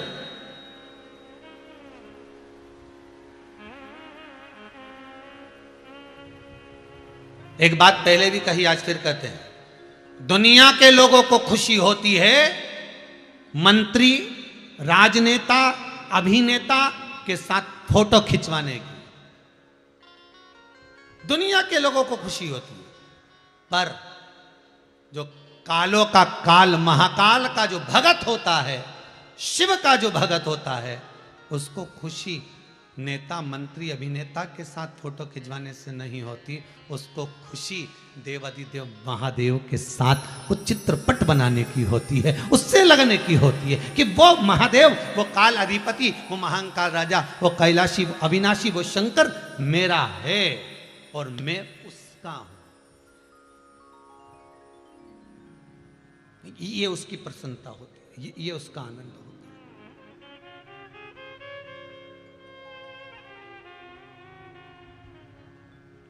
नारद जी बोल रहे हैं, आपको मालूम है आप किसके गुरु बन रहे हो? तो वो बूढ़ा व्यक्ति बोला, देख फालतू बात कर मती मेरे से, मेरे को जाना है मछली पकड़ने और यहाँ 2 घंटे से बड़बड़ कर रहा है।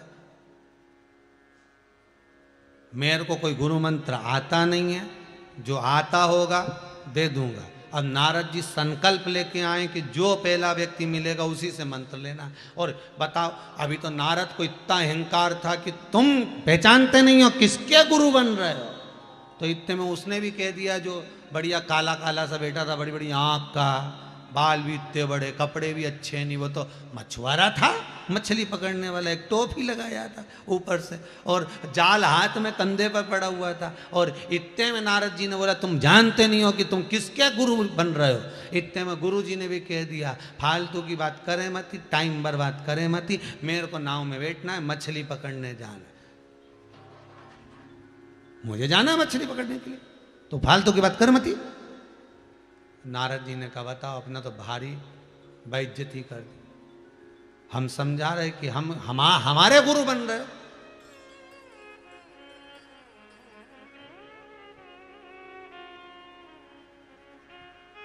मछुआरे ने कहा, सुन तो ए नारद, तू कह रहा ना नारद है डुप्लीकेट, सुन। अब जैसे कहा ना डुप्लीकेट नारद, तो नारद को बहुत बड़ी मिर्ची लगी, बहुत गुस्सा है कि बता हमको कह रहा डुप्लीकेट नारद। तो नारद जी ने पूछा, तुम हमको डुप्लीकेट नारद क्यों कह रहे हो? इतना मछली पकड़ने वाला मछुआरा बोला, बताओ, अगर तू देवऋषि नारद होता तो मेरे पास गुरु मंत्र लेने आता, तू तो कोई अच्छा गुरु ढूंढता।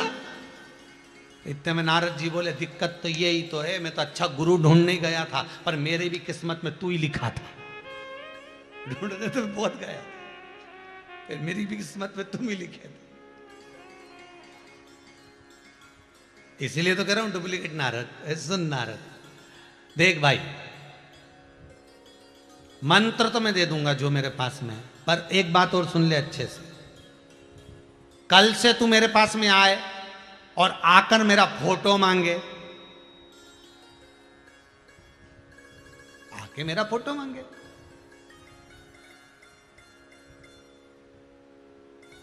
होता है कई बार, एक गुरुजी के पास में एक चेला पहुंचा, गुरुदेव आपका फोटो चाहिए, मैंने आपसे गुरु मंत्र लिया है। गुरुजी बोले फोटो का क्या करेगा? अगर हृदय में गुरु बैठा है तो फोटो का करेगा क्या? नहीं गुरुजी, वो फोटो होना जरूरी है, मैं दुकान में लगाऊंगा। काय की दुकान है तेरी? किराने की। अच्छा, और दूसरी छोरे की है कपड़े की, हम दोनों को एक एक फोटो दे दो। गुरुजी तुम्हारा फोटो चाहिए, मैं दुकान में लगाऊंगा। अच्छा बड़ा। तो गुरुजी ने पूछा फोटो का करेगा क्या? क्या करेगा? कुछ नहीं, बस आप तो फोटो दे दो। तो फिर भी गुरुजी ने पूछा, आज गुरु पूर्णिमा का दिन है, तो फोटो का क्या करेगा? गुरुजी मेरे को दुकान में लगाना है। तो करेगा क्या? बस बात इतनी सी गुरुजी, जो भी आता है ना, जरा जरा सी बात में कसम खाना पड़ती है अपने पिताजी की। आपके पिताजी की नहीं खाऊंगा, अब तुम्हारी खतरूंगा। ये गुरुजी की कोसो खाते, ये गुरुजी बस फोटो दे दो। तो गुरुजी ने भी सोचा मेरा ही मिला था, वो भी फोटो हमारा, और कसम खाने के लिए। बस कसम खाऊंगा, इनकी कसम। ये तो यही भाव बिक्री है, इनकी कसम, मैंने थोक में इतना ही खरीदा, इनकी कसम में तो इतना ही लाया। गुरुजी ने मन में सोचा गजब है। अब देवऋषि नारद को जो मिले हैं, देवऋषि नारद को जो प्राप्त हुए हैं, देवऋषि नारद को जो मिले हैं महाराज,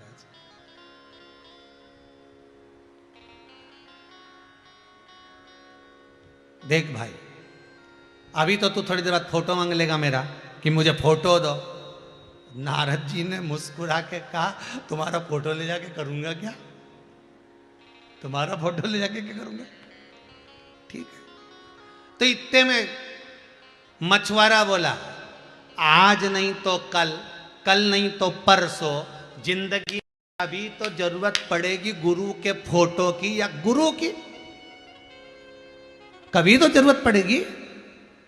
जब द्रौपदी का चीर खिंचा रहा था, दुशासन चीर खींच रहा था, कोई साथ नहीं दिया, तो गुरु द्रोणाचार्य का मंत्र तो काम आया, गुरु मंत्र तो काम आया। तो ऐसा गुरु तो कभी ना कभी तो तुम्हारे सामने होगा महाराज। गला पकड़ रहा है, गुरु कभी ना कभी तो तुम्हारे सम्मुख में होगा।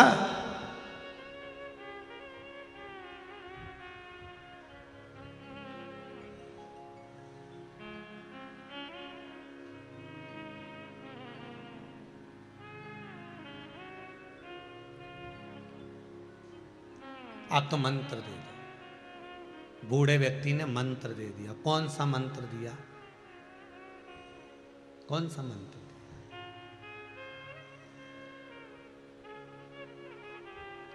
ओम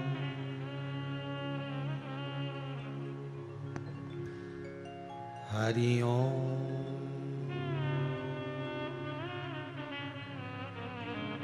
जो नारद जी के गुरु ने मंत्र दिया था, वो मंत्र एक बार आप भी बोलिए। बहुत सुंदर मंत्र है, बहुत धीरे से बोलना, अंतरात्मा से बोलना, सावधान होकर।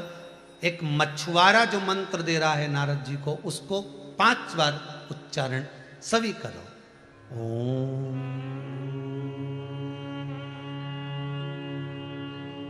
हरि ओम।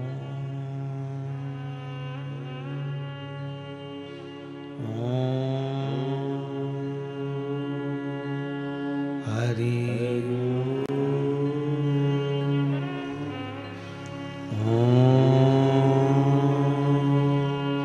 हरि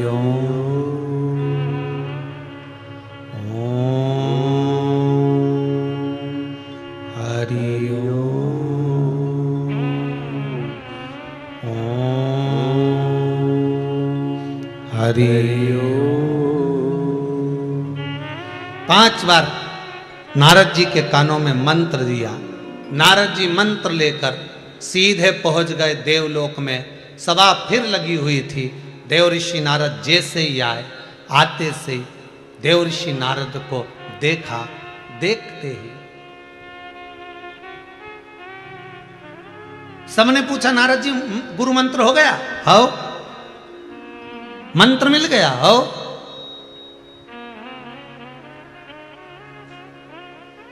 कौन गुरु हैं तुम्हारे? कौन गुरु हैं? नारद जी ने कहा कि मछली पकड़ने वाला मछुआरा। भगवान विष्णु ने कहा तुम्हारे गुरु जी का दर्शन हम भी करना चाहते हैं।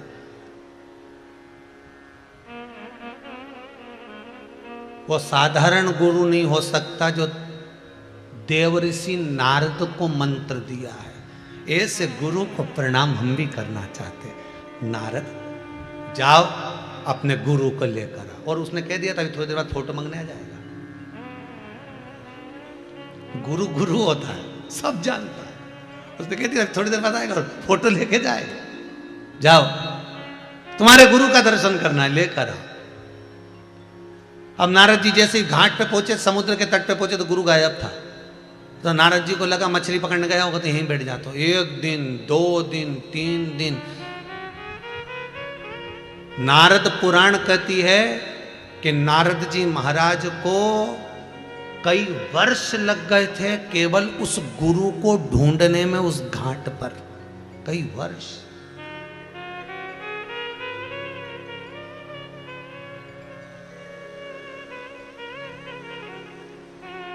कई वर्ष ढूंढ रहा है। देवर्षि नारद को जब नहीं मिले, शिव महापुराण की कथा कहती है, नारद पुराण की कथा कहती है, देवर्षि नारद समुद्र के तट पर तप साधना में डूब गए। जिसने जिंदगी में तप साधना करी होगी वही दूसरे को तप साधना में लगा सकते हैं।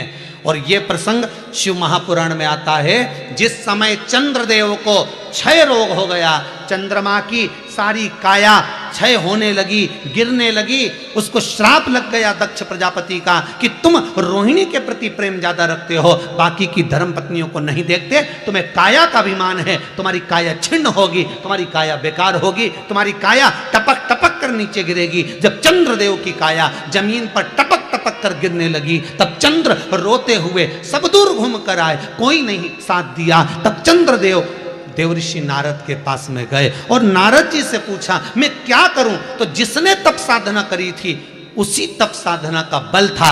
देवर्षि नारद ने कहा मैंने समुद्र के तट पर तप साधना करी तो मुझे गुरु मिल गया था, तो समुद्र के तट पर जाकर शंकर की आराधना कर तो तुझे शंभु मिल जाएगा। यह देवर्षि नारद ने ज्ञान दे दिया।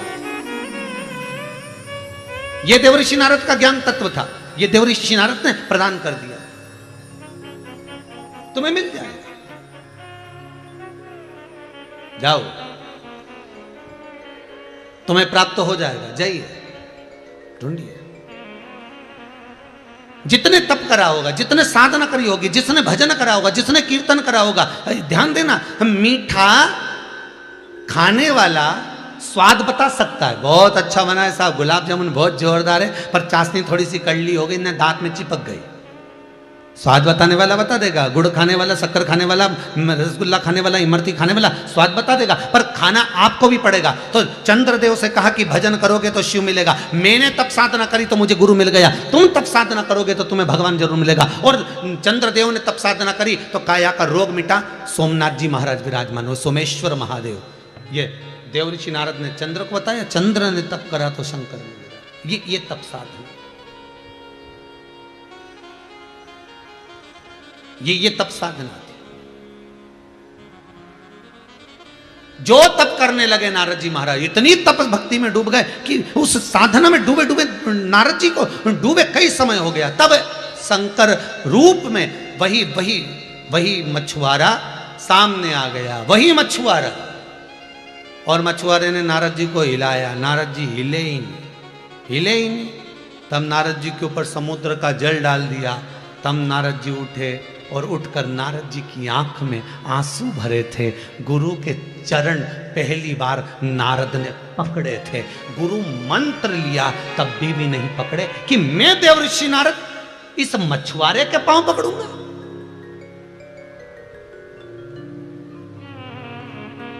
मैं देवर्षि नारद इस मछुआरे के चरण पकड़ूंगा। तब आज देवर्षि नारद की आंख में से आंसू बह रहे थे और उन्होंने मछुआरे के चरण पकड़ रखे थे। मछुआरे ने पूछ लिया क्या कर रहे हो यहाँ? क्या कर रहे हो यहाँ बैठ के? कैसे आना हो गया? नारद जी बोले, आपने कहा था आपकी जरूरत पड़ी है। क्या जरूरत? देवताओं को आपका दर्शन करना है। देवताओं को मेरा दर्शन करना है, तो मेरे से तो चला नहीं जाएगा, ऊपर तक कैसे जाऊंगा, देवताओं के पास तक। नारद जी ने फिर अहंकार का शब्द कह दिया, आप क्यों चिंता करते हो, मैं तुम्हें कंधे पर बिठा कर ले चलता हूं, हो गया कल्याण। आप क्यों चिंता करते हो, मैं तुम्हें कंधे पर बिठा कर ले जाऊंगा। कहीं कहीं बहुत ऊंचे शब्द बोल जाते हैं। गुरुजी आप मेरे यहाँ आओगे कि नहीं आओगे, तुम तो इतना बोलो, बाकी का मैं सब उठा ले जाऊंगा। तुम तो बोलो गुरुजी आओगे कि नहीं आओगे, बाकी का सब मैं निपट लूंगा, मैं सब ले जाऊंगा तुमको यहाँ से, मैं गाड़ी में मंगवाऊंगा, मैं गाड़ी भेजूंगा, मैं गाड़ी में लेके जाऊंगा। पर नहीं संबोधन तो नारद जी ने कह दिया, मैं तुम्हें कंधे पर उठा लूंगा। इतने में तो गुरुजी बोल दिए, उठा ले चल। और नारद जी बैठ गए नीचे।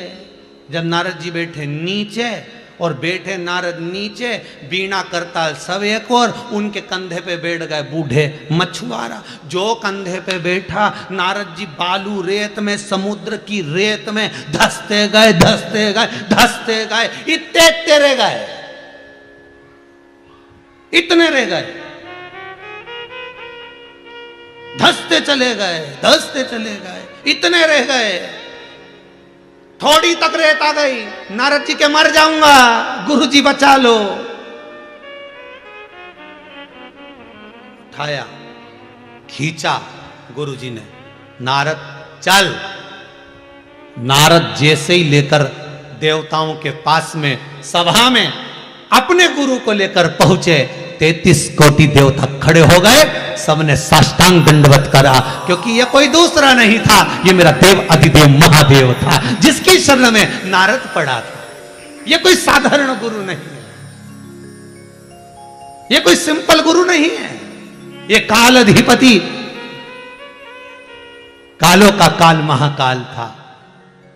नारद समझ नहीं पाए थे कि बालू रेत में क्यों दब गया, अभी भी नहीं समझे थे, वो तो सब दंडवत करे।